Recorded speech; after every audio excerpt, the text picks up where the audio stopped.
So guys, today I got for you a review on the newest perfume by Givenchy that also happens to be the new flanker of my most favorite designer fragrance for women on the market at the moment, that, as some of you might remember, is L'Interdit, and they've just released the new Eau de Toilette version of it. So in case you're wondering how it compares to the previous one, definitely keep on watching this video, because in it not only I will be sharing with you my thoughts on this new release, but also on some of my other favorite flankers of this great fragrance. So please give this video a huge thumbs up if you love to be updated about newly launched perfumes, and don't forget to subscribe to my channel right now if you haven't done that already, and activate the bell so you won't miss any of my future uploads. And once you're done with that, we can get started with this.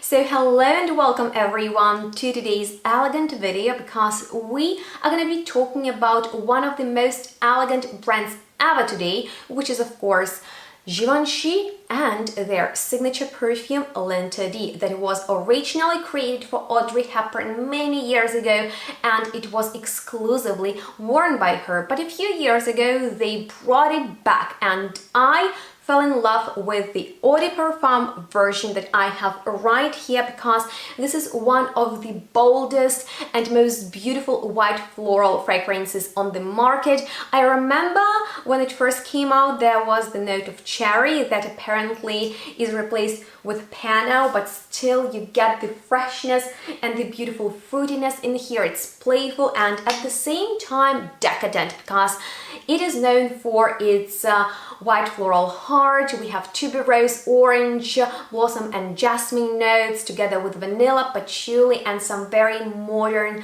base molecules. So what is incredible about this fragrance is how versatile it is. You can wear it to work, but at the same time it is glamorous enough to be worn on special occasions, and it's that signature type of the fragrance for sure. So definitely give it a try in case you love white floral genre in perfumery. And the flankers of this fragrance are just fine. I have a few of them, and one of those is L'Interdit's limited edition Millésime. And although this fragrance is lovely, I wouldn't say it's something you need if you have some other fragrances from this collection already, because it was a blind buy for me. I was really intrigued by the note of ginger, and I gotta be honest with you, it is a beautiful perfume that is a little bit dusty, and I'm not sure if you can still find it, but I know that the Roche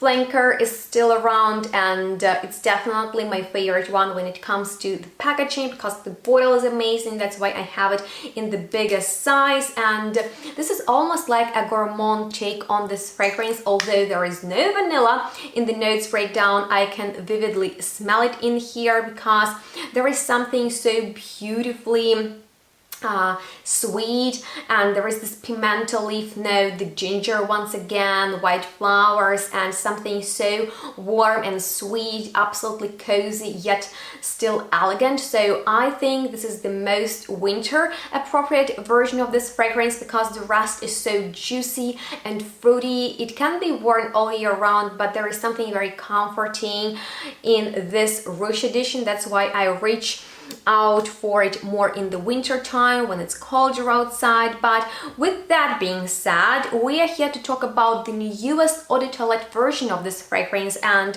at first, when I read about this release, I was a little bit confused, because they already had Eau de Toilette version of L'Interdit that I wasn't drawn to, because it was just fine, you know, like the freshest one in the collection, and I just didn't see the point for me to have it. I would rather go for the beautiful black intense bottle, but still, for those who prefer fresher fragrances, Eau de Toilette was perfect. So I thought, why would they release the new version of Eau de Toilette? Maybe some of the ingredients are now banned or harder to source. That was one of my thoughts. And then when I saw it in the shop, and this is how it looks, of course I sprayed it on myself, as I always do with the new fragrances, and wow, I did not expect to love it, because when you check the notes, there are a lot of citruses in the top, and although I appreciate them in perfumes, when the fragrance has such, you know, big variety of citrusy notes, usually it's very citric, right? Which you can guess, and which is normal, but those are not fragrances that I gravitate towards for. At the same time, I gotta be honest with you, although we have orange, bitter orange, mandarin and bergamot in here, and yes, you can smell the citruses first, at the same time they are so beautifully fresh and citrusy that they just, you know, create more fresh and more summery, more youthful experience when it comes to white flowers, which we have in here, such as orange blossom, tuberose and jasmine. They are really iconic for this fragrance. And in the base there is vetiver, there is sandalwood, patchouli leaf, musk and cistus.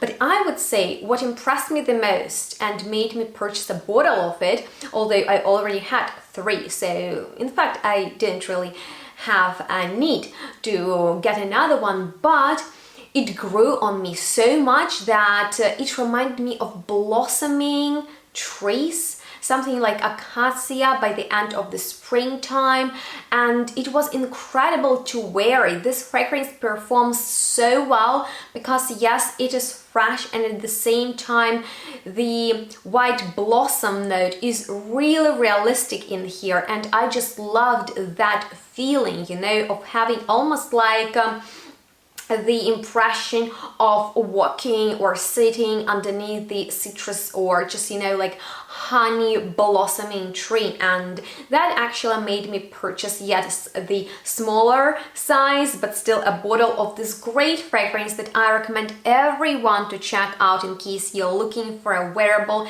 signature scent from a designer brand. This Linta D1 from Givenchy is one of the best, at least for me, for sure. So please let me know if you are familiar with it. Maybe you have a favorite version of this fragrance, so comment it down below. And if you have any questions left, go ahead and ask me anything you want in the commentary section. I'm here to chat with you, and I would love to know if you will be checking out this new Eau de Toilette 2022 version of Linta D by Givenchy. I highly recommend you to do so, but I understand that it can be annoying when brands release flankers and not really put thoughts into something new.